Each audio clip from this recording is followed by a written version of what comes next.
Hi, you guys. Today we are doing a section about relations and functions. This is located in Springboard and it is section 5.1. Now, when you look in Springboard, the first thing that it shows you is a vending machine. So I want you to take a quick look at that and then I'm gonna talk to you for a few minutes. So here's what Springboard looks like. There is can you see it? Yep. There's this vending machine and it's kind of cute because if you look, you'll see, you'll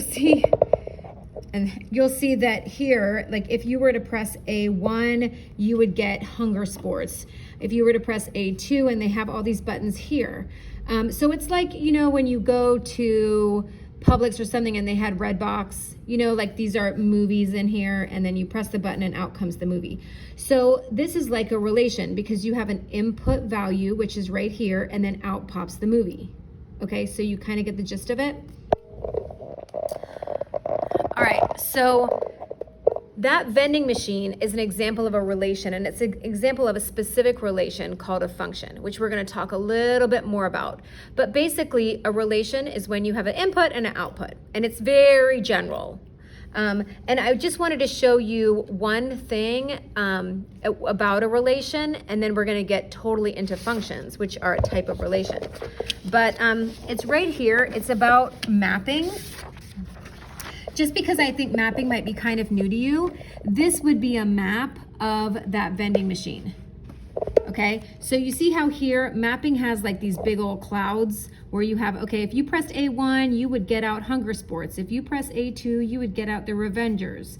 A3, you would get out Battle Sales. It kind of just shows you all of your options, but it's done like in this cloud method. Okay, that's called mapping. There's also called graphing, which you guys already know, coordinates, which you already know. So I just wanted to point out to you mapping. All right, so now we're going to talk about a relation is just a set of ordered pairs represented three ways. And here are the three ways. You can just draw that little sketch. So you have a table where you'd have like the input values and the output values, mapping, which is what I showed you up here, and then a graph. If you press A1, what pops out? Or, you know, this is A, this is 1, A1 gets you Hunger Sports. All right, so that's very general. Almost everything is a relation, not super complicated there. But the next thing we're going to talk about is a type of relation, which is called a function. All right, and a function is a type of relation where every input has exactly one output. There can only be one output. And so this can get a little confusing, but let me give you an example. Okay. So if I were to say the input was every student in my class, their input was their name, the output was their birthday. Okay, so for every person in the class, they only have one output. They only have one birthday. So that's a function, okay? So input and then output, it can only have one output. And a lot of times that's what the book and myself and the EOC, we're gonna be asking you, is this a function or not? So you just think every input can only have one output. And I wrote down a bunch of situations. So this first one here, oh, I kind of wrote on already. All right, so it says input age, output name. So if I went in my class and I wrote down everyone's age, that was the input.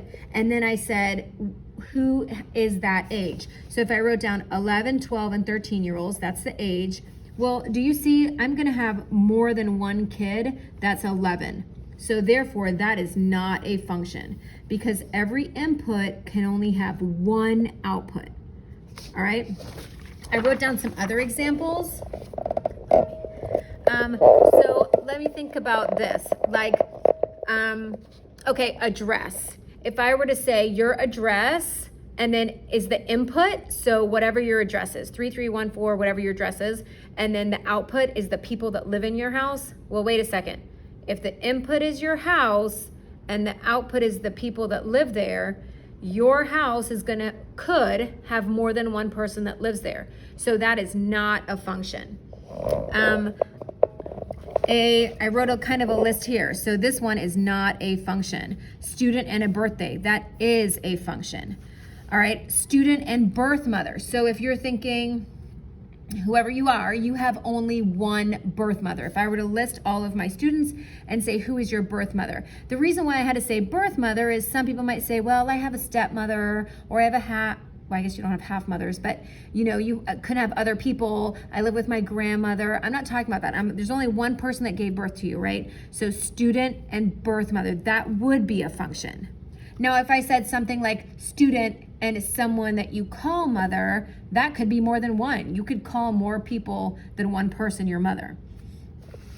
All right, what about if I did it the other way around? What if I said your mother is the input and the output is the children? Well, a mother can have more than one child, right? Not just twins, they can have more than one child. My mother had 3 children. So that would not be a function, because if the input is the mother, the output, they could have more than one child. All right, another one here, student. So if I were to list all of the names of the kids, Grace, Matt, Philip, okay, and I were to say your grade on your report card in math. Well, Grace can only have 1 grade on her report card for math. Whatever. C, Matt, A, Philip, F. Only 1 grade can be on their report card. So yes, that would be a function. All right? So functions is if every input only has 1 output. All right? And sometimes that's really tricky, and that's what kids sometimes have a difficult time with, going, well, is it 1 output, 2 output? Your input has to have only 1 output. All right, now what we're gonna get into is doing this with numbers, right? It's the same concept. When we're talking about stuff that's happening in real life, it's a little bit easier for us to say, okay, yes, my mom can have more than 1 kid, or maybe if I said student places they live. Well, some students live in 2 houses, so that would not be a function, right? So you kind of have to look at each situation. Now, when it comes to numbers, if you look at the paper here, it says determine whether the ordered pair is a function. Now, every single ordered pair is always a relation. We're trying to figure out if it was a function. And there's a few different ways to do this. Okay. So here are 3 ordered pairs. So sometimes people say, well, I like to map it. So I'm going to put the x value here. So the x value here is 5. The x value here is 6. The x value here is 7. All right, and then it goes to y. Well, 5 has 1 output of 4. 6 has 1 output of 3. 7 has 1 output of 2. See how every input, x is always the input, every input only has 1 answer? So yes, that's a function. Now look at this one. I have 4. So 4 goes to 5. 4 also goes to 3. 5 goes to 2. So do you see here how this input of 4 has 2 outputs? Nope, not a function. I don't even need to look any further, because the minute something's making it not a function, it's not a function. All right, so every input can only have 1 output, and that 4 has 2 outputs, not a function. Do you want me to move it up or down? That's good. Okay, so let's try here. 5, 6, 7. All right, and now 4. Okay, so 5 is going to 4, 6 is going to 4, and 7 is going to 4. So let me see, this looks tricky.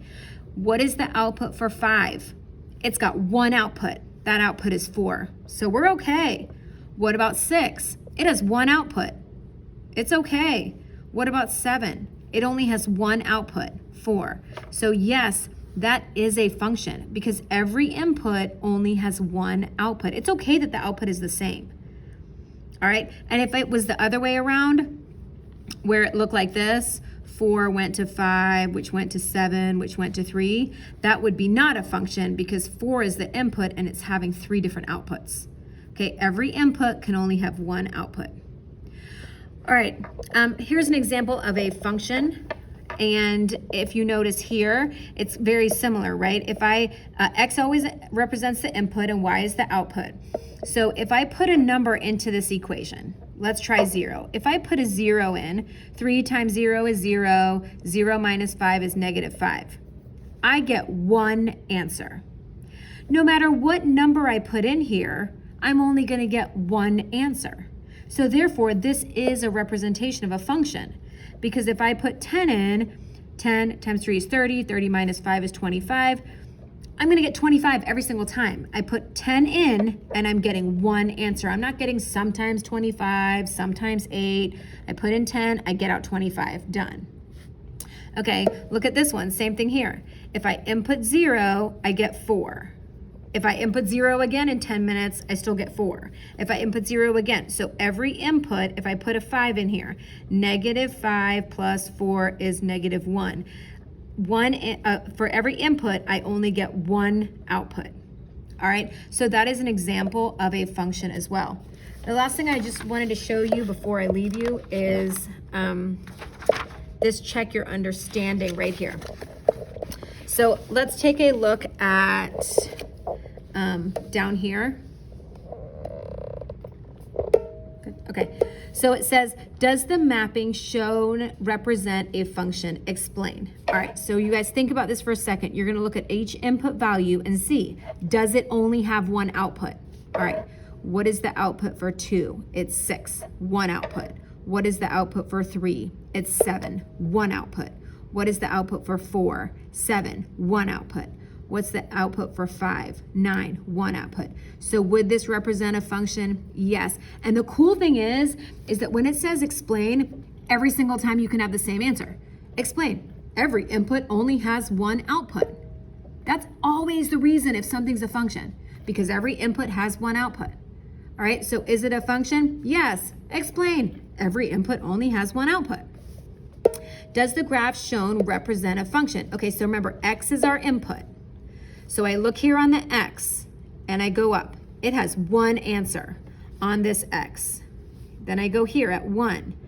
Nothing. Okay, that's fine. 2. Do you notice at the input of 2, I have 2 points right here? That means it's not a function, because if the input is 2, I can't have 2 answers. I mean, you can. Hold on a second. Found in the second floor teacher's lounge restroom. If it's yours. So for every input, so here, that's causing the problem because I have 2 answers. I have 2 outputs for when it's 2. That's the fact that 4, that's fine. 5, that's fine. 6, that's fine. But once one area is causing a problem, it's not a function. So once again, does the graph represent a function? No. Explain. At 2, when the input is 2, there are 2 outputs. So it is not a function. All right, so I want you tonight to go ahead and practice doing that. You're gonna do page 70 on Springboard, which is in Canvas, and we'll talk about this tomorrow. Okay, thank you guys, bye.